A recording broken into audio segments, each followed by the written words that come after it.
উৎসব আনন্দে ভরে উঠেছে চরখানপুর। একই দিনে দুইটি বিয়ের আয়োজনে যেন নতুন প্রাণ ফিরেছে এই জনপদে। ভারত সীমান্তবর্তী দুর্গম এই পল্লীতে বারবার ফিরে আসি আজিজুল ভাইয়ের ভালোবাসা ও আন্তরিকতায় মুগ্ধ হয়ে। গ্রীষ্মের প্রখর তাপকেও উপেক্ষা করে হাজির হয়েছি মায়াঘেরা চরখানপুরে। বর্ষায় পদ্মা নদী দুকুল ছাপিয়ে গেলেও শুষ্ক মৌসুমে এই চরের রাস্তাঘাট যেন হয়ে উঠেছে উত্তপ্ত চুল্লির মতো। সামর্থ্যবানেরা মোটরসাইকেল ট্রাক্টরে চড়ে যেতে পারলেও সামর্থ্যহীনদের হেঁটে যেতে হয় কয়েক কিলোমিটার বালুময় ধূসর পথ।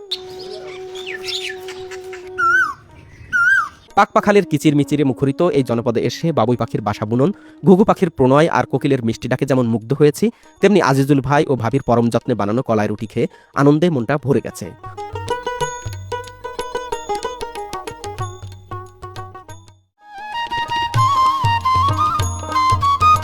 অনেকদিন পরে চরখানপুরে যাচ্ছি, তাই আজিজুল ভাইয়ের পরিবারের জন্য ফলমূল, মিষ্টি, চকলেট কিনে নিয়ে হাজির হলাম রাজশাহী বড়কুটি ঘাটে। আজ চরখানপুরে দুইটি বিয়ে। সকাল সকালেই বরযাত্রী নিয়ে হাজির হয়ে গেছেন সবাই। শহুরে জীবনে অধিকাংশ বিয়ের আয়োজন করা হয় কমিউনিটি সেন্টারগুলোতে, তবে চরে ও গ্রামে বিয়ের সেই আনকোরা উৎসবটা দেখা যায়। পদ্মা নদী এখন শুকিয়ে একদম শীর্ণ ধারা হয়ে গেলেও সবাইকে খেয়া পার হয়েই আসতে হয়। বাড়ি ও দোকানের জন্য ভারী মালামাল কাঁধে বয়ে নিয়ে যেতে হচ্ছে। চরের মানুষ জরুরি কাজের জন্য প্রথম খেয়াতে শহরে আসেন। সারাদিন ডাক্তার দেখানো সহ অন্যান্য কাজ সেরে সন্ধ্যার খেয়াতে অথবা পরের দিন প্রথম খেয়াতে বাড়িতে ফেরেন। মূল পদ্মা পেছনে ফেলে গেলেও এই পথ ধরে যাওয়ার সময় ছোট ছোট অনেকগুলো নালা পড়বে। আগে যখন চরখানপুরে যেতাম এই নালাগুলোতে অনেক পানি দেখতে পেতাম, এখন একদম শুকিয়ে গেছে। কোনো রকম বোঝা যাচ্ছে এখান দিয়ে একটা সময় নদী ছিল। চরখানপুরের চিরচেনা এই ব্রিজটি আমার কাছে একদম আপন হয়ে গেছে। এখানে আসার সাথে সাথেই মনে হয় আজিজুল ভাইয়ের বাড়িতে চলে এসেছি। শীতের শুরুতে পদ্মার পানি কমে আসলে গ্রামবাসী চাঁদা তুলে এই সেতু নির্মাণ করেন, আর মাসখানেকের মধ্যেই পদ্মার পানি বাড়লে তুলে নেওয়া হবে এই ফারাজের সবকিছু। আমাদের বাইকের যে ড্রাইভার ভাই ছিলেন খুবই সাহসী, আমাকে নিয়ে পার করে চলে আসলেন। এই ব্রিজের উপর দিয়ে যখন আসছিলাম খুব ভয় পাচ্ছিলাম, আর ভাগ্নে তামিমরা যেটাতে এসেছে ওই বাইকের হচ্ছে তেল শেষ, যার জন্য ওদের প্রকাশে নামিয়ে দিয়েছে। এভাবে হেঁটে হেঁটে পার হয়ে আসলো। ওপারে একটি বরযাত্রী দল দেখে আসলাম, এবার এসে দেখছি আরেকটি দল প্রস্তুত হচ্ছে। অনেকবার চরখানপুরে আসলেও কখনো বিয়ে দেখিনি।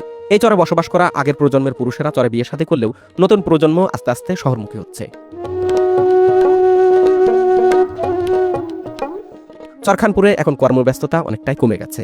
কয়েকদিন আগেই ধান কেটে সবাই ঘরে তুলেছেন, এখন ধান সিদ্ধ করা এবং শুকানো নিয়েই ব্যস্ত সময় পার করছেন তারা।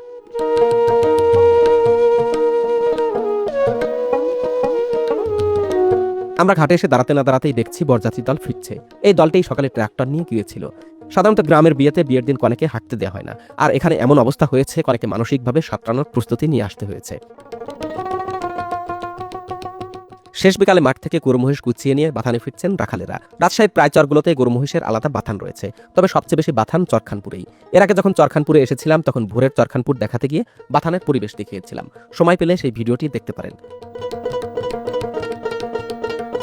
এদিকে প্রায় বেলা ডুবে আসলো, আমরা ধুলোবালি গায়ে মেখে রওনা দিলাম ঘাটের উদ্দেশ্যে।